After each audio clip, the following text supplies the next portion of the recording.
All right. Thank you, Jacob, for joining me on the JCS show. It's always fun to have another Jacob. It's a pretty common name, but anyways, I always feel a Yeah, vague yeah. connection.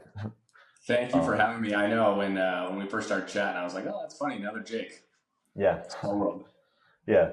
Um, so, anyways, when we were setting this up, I gave you the brief rundown, but on the show, the core question is, what are your values in the context of your life story? So, I'm never going to ask you directly what are your values, but I'm going to ask you about your story, kind of build out the context, and then I'll dig in anytime I kind of sense your underlying values are coming through. So that's the way I do it. And I always like to just jump right into the middle. So with that being said, I found you through GOATA training.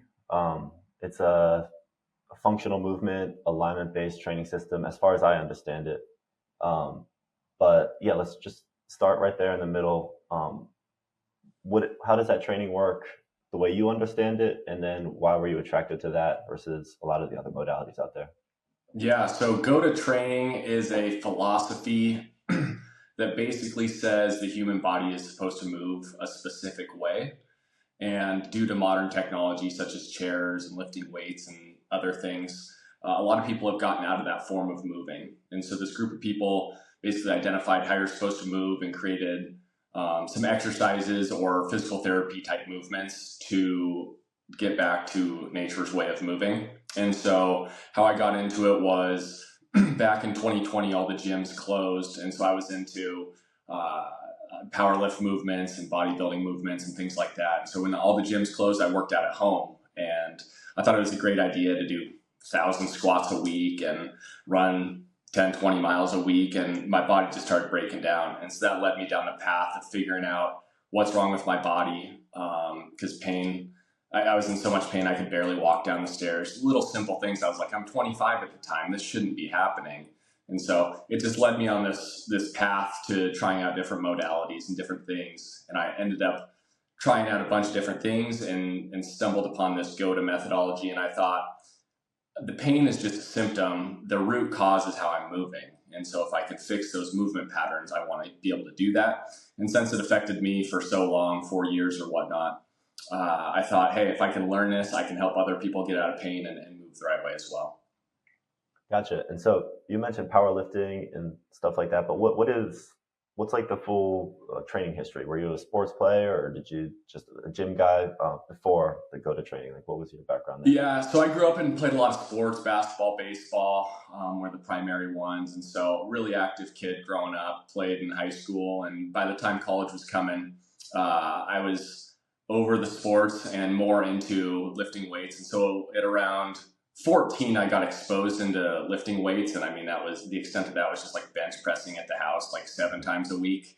And so, as you can see, that could probably lead to some problems with sports down the road. And so, by the time I was 18, I finally graduated high school, finished baseball season, and then I was going off to college. And so, I got really into um, bodybuilding type movements. I mean, I was a scrawny little guy, so it took years, but I started to develop some muscle mass. And as I was doing that, I realized that my body started breaking down, and so I thought that lifting weights was supposed to make you healthier and keep you bulletproof, as a lot of people say. But I found basically the opposite: is that the more I lifted, the more I started being dinged up, and just the everyday activities were really painful. Yeah, I experienced a lot of that, but just through my history, same thing. Baseball was my main sport, but I was Yeah. just a ball player. Just my first word was ball. I was always any sport, I'll play a trash can ball, whatever it is.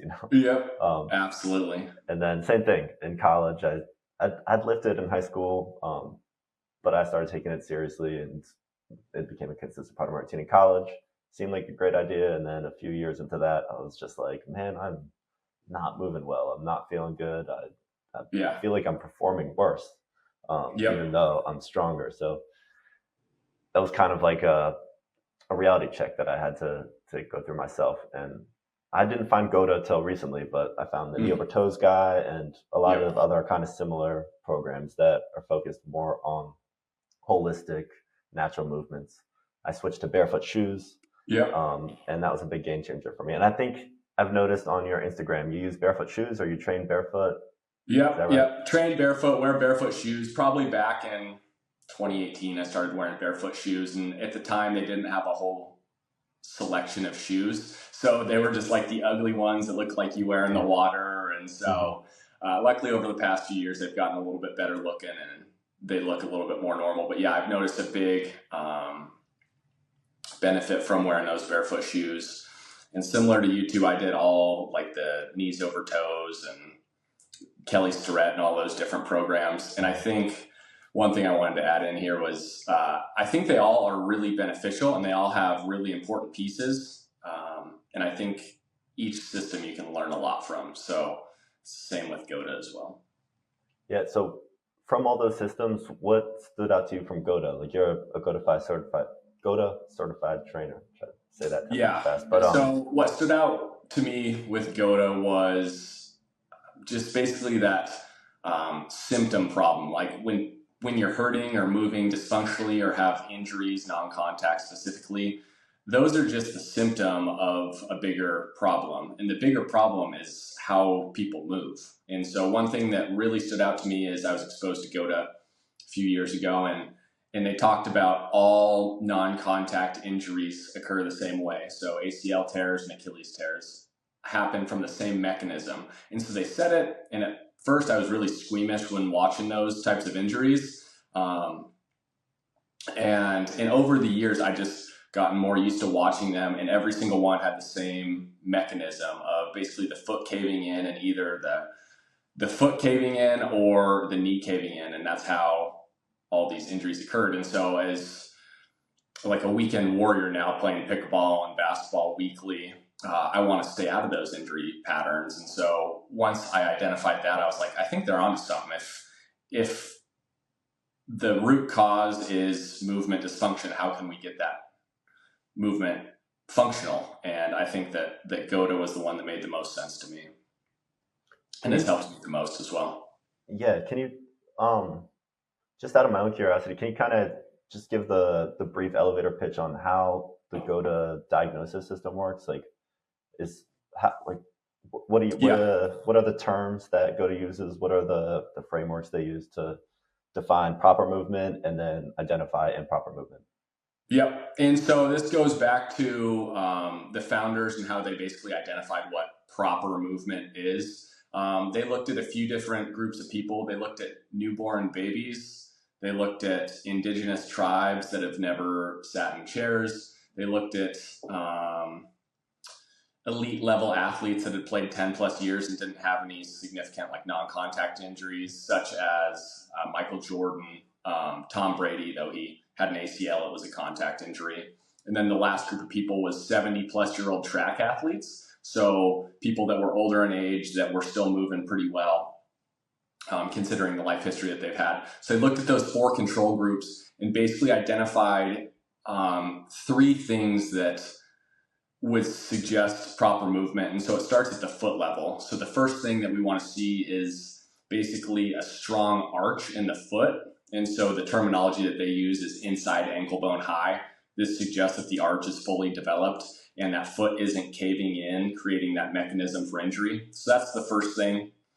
The second thing is being in the columns. So that's basically that your feet are about a fist width apart. Your ankles are stacked under your knees, which are stacked under your hips, which are stacked under your shoulders. And there's no, it's all level and the columns are neutral.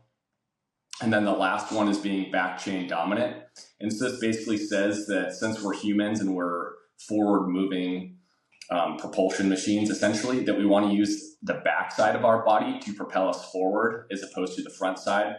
And so a lot of chairs, I'm sitting at a kneeling chair right now, but a lot of chairs push your hips forward and create compression in the system. And that doesn't allow you to get into that back chain to use your backside to propel you forward. So those are the three things that GOATA is really looking for. Any questions on that one? Yeah, just in your individual experience, when you started GOATA, or really when you started kind of this your individual natural movement journey, what were some of the gaps that you had in your own movement patterns? What are some of the things that you've taken away personally that have made a big difference for you? Yeah, so I always had pretty tight hamstrings. And so That was one thing that always plagued me, was I could never touch my toes, even when I was playing sports or dunking basketballs or whatever it was. It was like, man, I still can't touch my toes. And so a lot of that had to do with my hip mobility. And so basically creating range in my hips was really important. The other thing that was really important for me was I've rolled both ankles playing basketball, pretty severe in the left one. The right one was fine. But what I'd learned was any injury creates a dysfunctional pattern when you're trying to come back a little bit too quick and whatnot. And so I got a lot of imbalances in my body. And so one of the ones was my left foot arch would collapse in. And when I first started doing some of the GOATA movements, I didn't have a coach or anything. I just followed along online. And there are so many specific details included in the work that when I was doing them online, I did them and I didn't really notice a big change. And then when I started taking the courses and becoming a coach, I learned that there were some really minute details that really helped.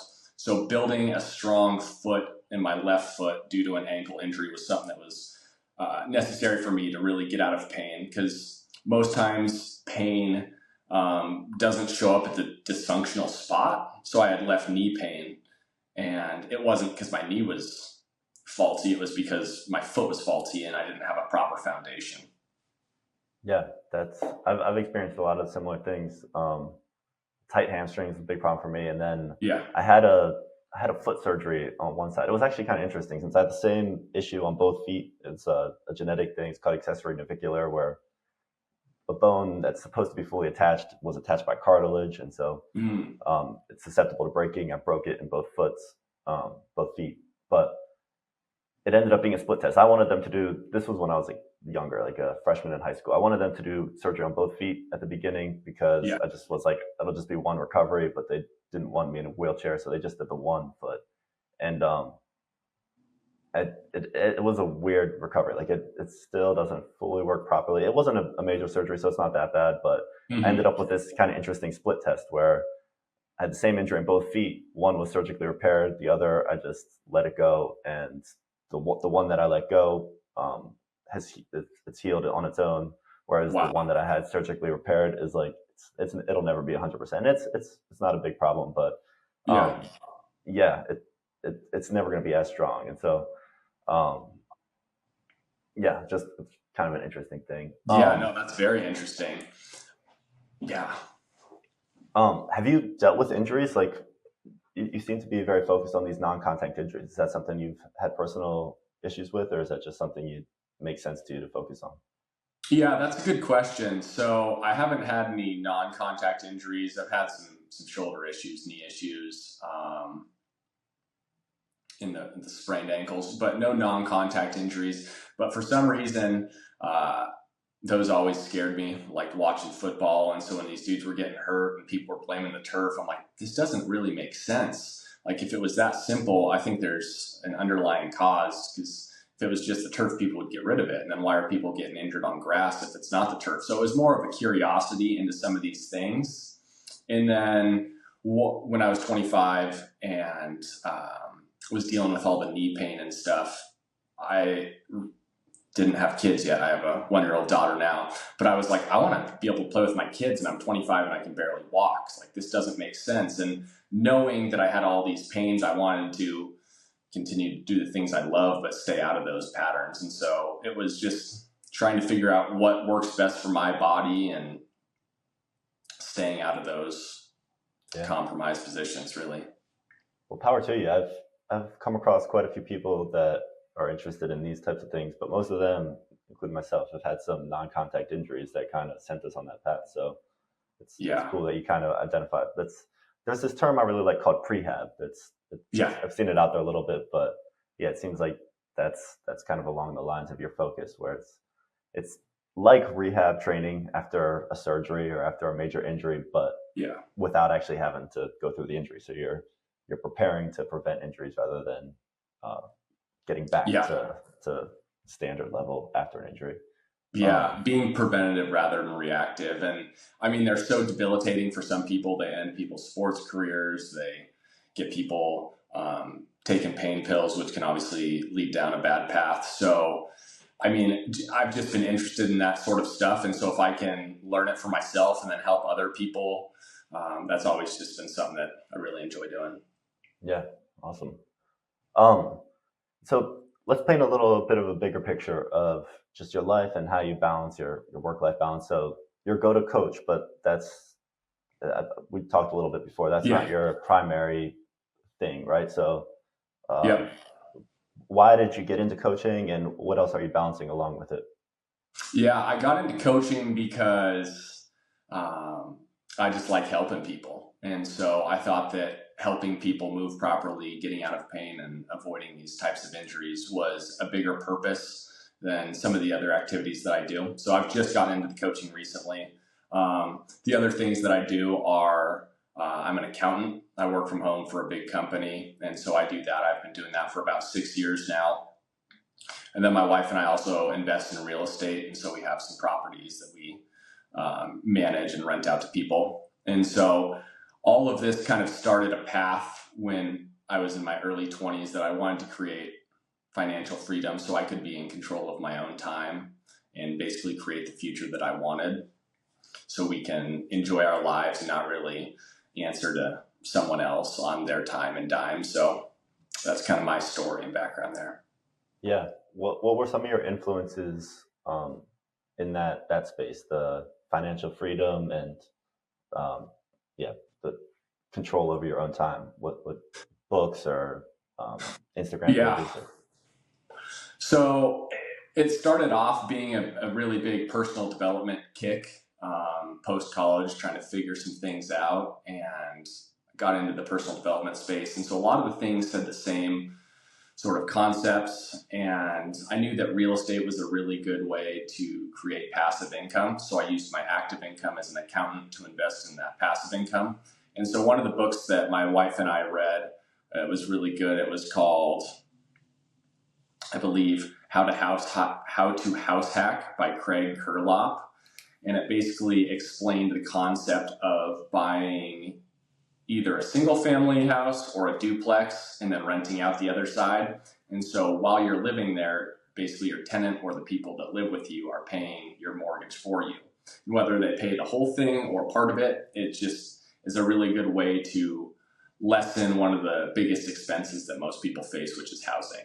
And so that was one of the things that got us started into the real estate journey. And my wife, her parents were in real estate. And so back actually when she was 17, she started investing in real estate there. But the other really good resource that we used for learning about those sorts of things was called Bigger Pockets. And that's a podcast and a website and platform where they talk about all the different types of real estate investing. And it's a really good resource to look into that. yeah, if you're all right with it, could you just kind of walk me through it? I'm in the process of, I don't own any real estate, but it's something that's a goal for mine for similar reasons that you've outlined. But what did that look like? Like, how long did it take when you bought your first property? How long were you renting it out? And then what was the growth like for you? Yeah. Yeah. So I bought my first property in 2019. So I was probably 24 years old, right after I started my accounting job. And so I bought a duplex in Spokane, Washington. And basically what that looked like was I got an FHA, first time homeowners loan. I don't think that's what FHA stands for, but it was the first time homeowners loan where you could put a low percentage down, like 3% of the purchase price down, and then be able to move into the house. And so since it was a duplex, it's one structure, but it has two separate entrances, or basically two different places to live. And so what we did was we ended up living in one side and fixing up that side when we lived in it. And then the other side we rented out to some tenants. And so we lived there for a year. And then by the end of the year, we ended up buying another place and did the same thing there. It was a duplex, lived in half, rented out half, fixed up the side that we were in while we lived there. And then about a calendar year later, we moved from Washington State to Florida. So my wife and I moved down to Florida and we did it again there. We bought another duplex, lived in half, rented out half, and we lived there for a year. And then we ended up moving back to Washington State and bought a single family home where it was just the two of us until we had our daughter. And so we built a good foundation. It took about 1 year to basically get it sufficient, rolling. And then based on the loans that we had to live there for a year. And so we fulfilled that obligation. And the really great thing about real estate is the first one, you just kind of have to jump into it. Same thing with anything in life. You just go for it. You'll figure out along the way. It ends up working out. And then the next 1 or 2 or 3 or however many you buy, it really snowball effects. So since we moved out of each side of the duplex, we were able to rent those sides out. And so instead of one set of income coming from a house, it was 2 sets of income coming from one house or mortgage payment that we had to make. So it's a really good way to get ahead and create that passive income.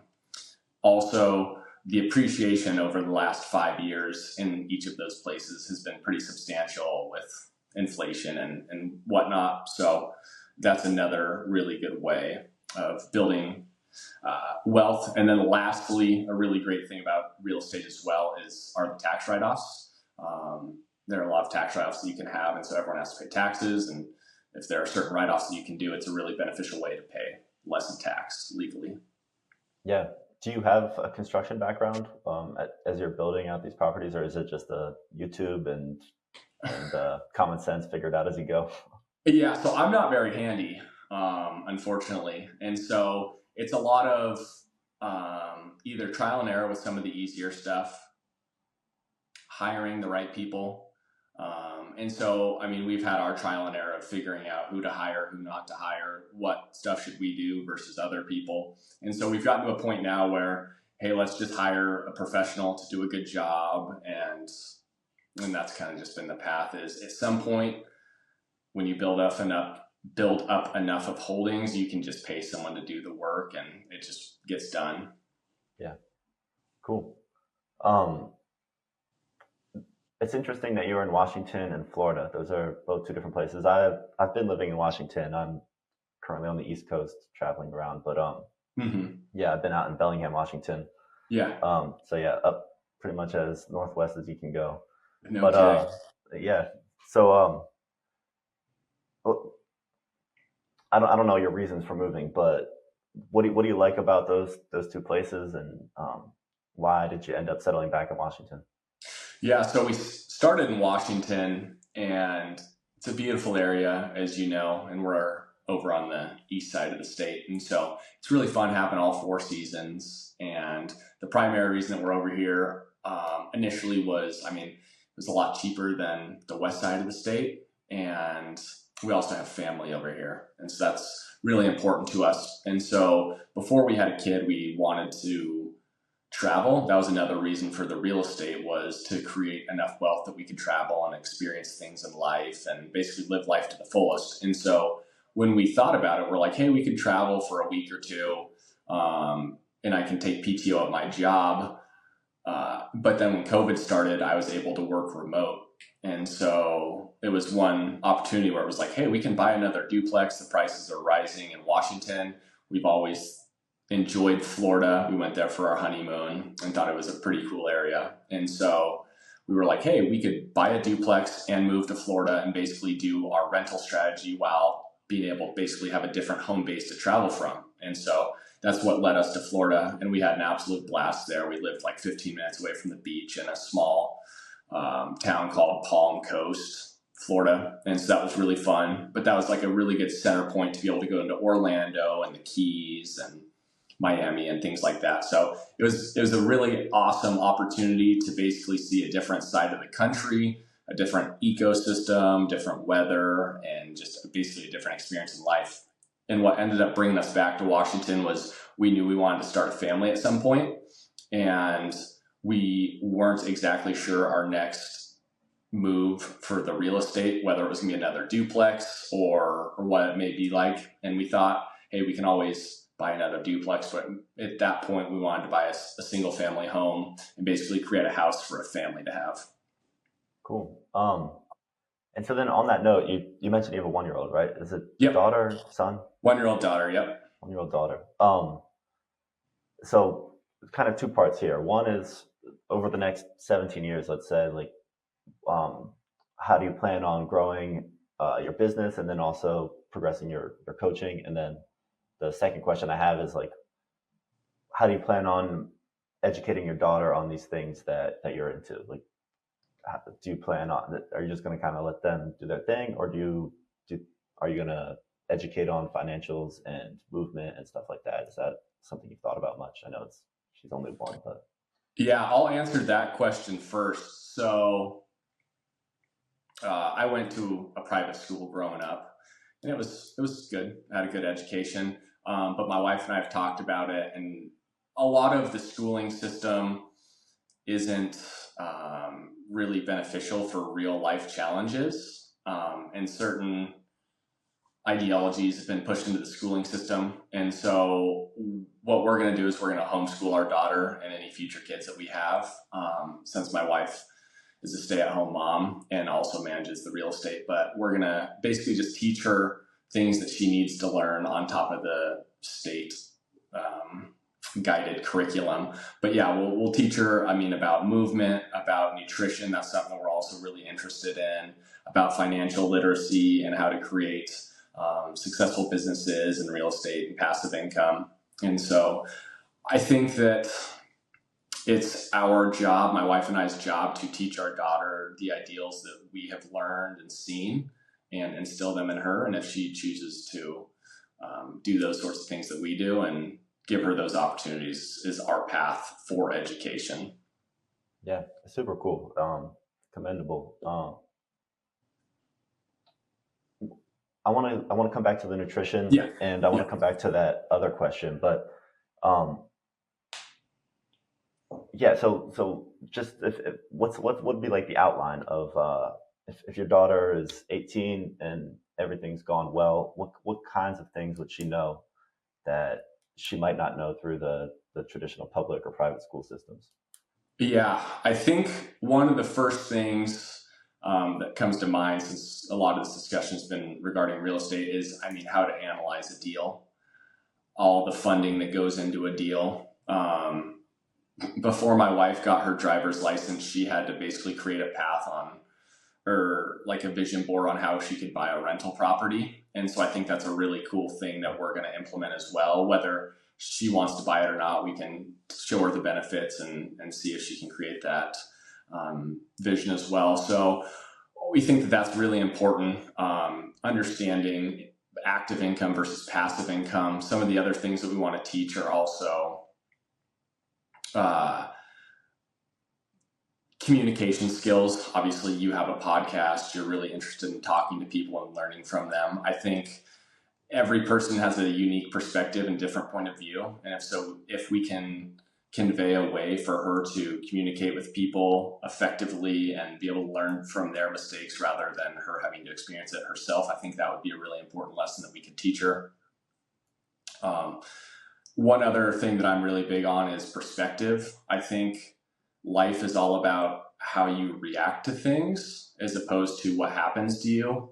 I think it was Henry Ford who said, if you believe you can or you can't, you're right. So it's simply just your perspective of, hey, if you think it's going to work out, it will. If you think a sprained ankle is going to lead you down a path that'll eventually point you in the right direction, it will. But if you think it's the worst thing that'll ever happen to you and you relive it every day, it's the worst thing that ever happened to you. So just instilling those views of, hey, whatever comes your way, you have the ability to overcome it and use it for something good. So rather than, I know we'll also teach her the math and writing and other things like that, but those are some of the important things to us that would just be, hey, high level perspectives on how to get through life on top of some of the menial schooling that may be going on as well. Yeah, that's really cool. It's definitely something that I'll think about as I go forward. I wanted to touch back on that nutrition point. Mm-hmm. I'm pretty picky about my nutrition, and over the years, I've been picky since I was 19. I had a stomach infection that just kind of ravaged everything, and it was a reality check for me. I was like, okay, nutrition is something that's important. It's something I haven't been focusing on. And since then, I'm 27 now, so it's been almost a decade that I've been focused on nutrition. My opinions have changed so many times. Yeah. I've formed beliefs fully, and then Yep. later I completely second guess it and come up with something else. So I guess what are your nutritional patterns? What are things you think about, you try to emphasize, and then how do you decipher the signal from the noise with all the information out there, a lot of which contradicts itself? Yeah, so my nutrition journey started probably at 18 as well, where I was trying to figure out, hey, what in the world's going on here? And so since I was really into lifting weights, I learned about like the if it fits your macros, where it was simply, hey, get your fats, your carbs, and your proteins in. And the most important thing is getting in your protein. So protein was king. And so I started that at 18. Um, and and that was really cool. I was able to basically add muscle mass to my body. I was able to lose body fat, and it was really effective in managing weight. When I graduated college, I wasn't as particular about some of those things, but my wife got really interested in nutrition. And so we tried a few different things. We tried basically a modified version of paleo. We tried gluten free, didn't really commit to a keto, but did really low carb. And so we were trying all these different things. And then we came back to basically the philosophy of eating real food while focusing on protein. And so a lot of the food that's out there today is processed food. It's not really food, it's a product. And so human bodies are really resilient, but if they get abused over a long enough period of time, the processed food will create all these ailments and sicknesses and whatnot. And so what we found was by focusing on protein, eating real foods such as like grass-fed beef or raw cheese, raw dairy, things like that, it allows your body to respond to real food, and then your body works optimally. How do you know, like, and I did a lot of the same things. I did Yeah. paleo, keto, Whole30. Just I tried a lot of different things, and a lot of them worked. But I would get to a Mhm. point where it wouldn't feel right. Like, and Yeah. I'm a kind of a go with my gut kind of guy, Yeah. and it just like it. I always know when something makes sense. It just feels kind of right. So that's what I go by. That's how I make Yep. my decisions. But yeah, for you, what do you Yep. notice when you're like, oh, we've been trying this and it's not quite right. Let's shift focus and try something else. Yeah, I very much believe as well that I mean gut instinct and intuition is really important, and I think there's a caveat on that where it's hey, what did you try out? What trial and error did you experience? So we went through some of those different diets, and we would I'd always either have cravings or feel hungry, or I'd lose a ton of muscle or whatnot, or be tired or wouldn't want to eat. And so I think with some trial and error, it led me towards almost a really simple thing that was like, hey, a human body needs real food. Let's stay away from the processed stuff.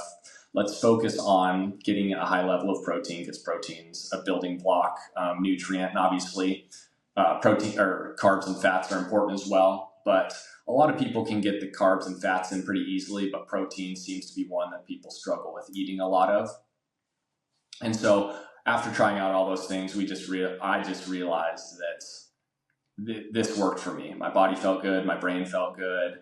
I wasn't having cravings for certain things, and it just made sense instinctually that if a food product wasn't there 100, 200 years ago, it wasn't real food. So stay away from those sorts of things. Yeah, I agree with that, and that kind of allows me when I take in information that doesn't make sense to me, even if there's a bold claim that logically Yeah. makes sense. Like if it doesn't feel right in my gut, then I can dismiss it. Whereas if it's something that maybe is intriguing, I'll try it out. Can I Cool. interject real quick? Yeah. One other thing about processed food versus real food is a really interesting thing that Ricky Stanzi, one of the owners of the GOATA movement company, discusses. Like a lot of people have come around to the idea of processed food not being ideal or being bad. But a lot of people haven't come around to the idea that processed movement is bad. So a lot of these movements that people do, it may taste good or it may make you look really good, but how it makes you move or feel long term isn't ideal. And so I think that that's maybe the next fold in kind of the public consciousness is, hey, processed foods aren't the best. Sure, you can eat it every now and then, but don't focus primarily on that. And similar to these movement principles as well, like, yeah, you can use a barbell every now and then, but if that's your whole diet or training style, it might be doing more harm than good. I understand what you're saying there, but when you say process movement, what does that mean to you exactly? Yeah. So processed movement would be a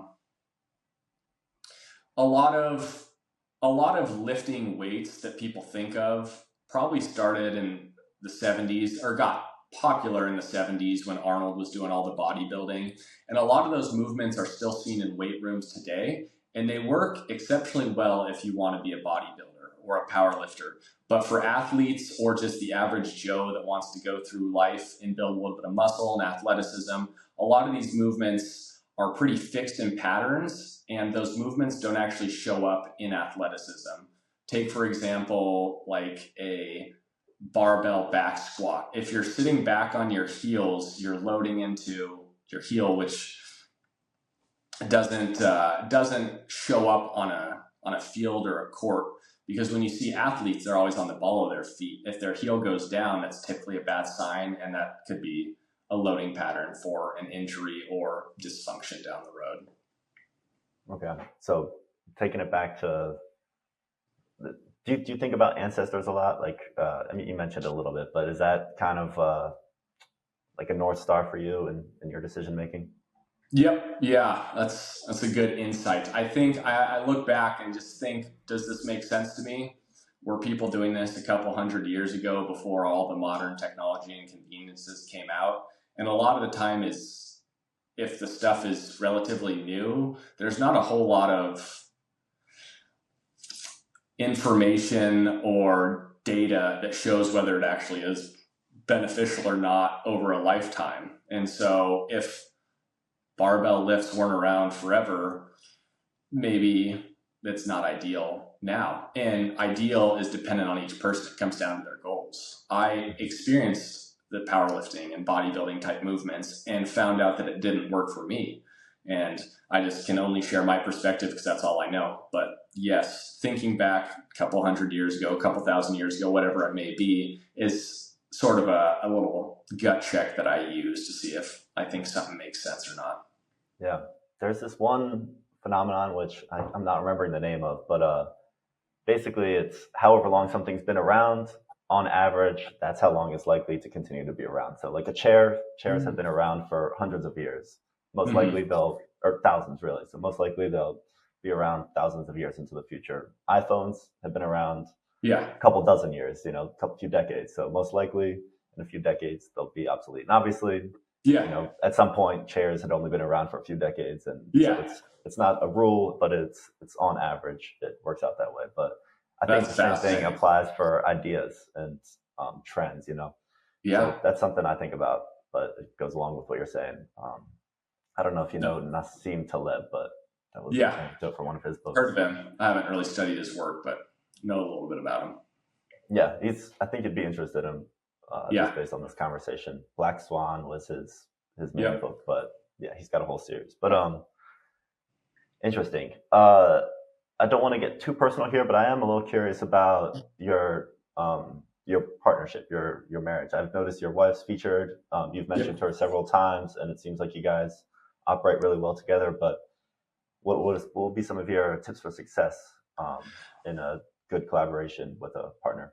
Yeah. I think what's really beneficial for relationships is each individual trying to be the best version of themselves while also collaborating in the relationship.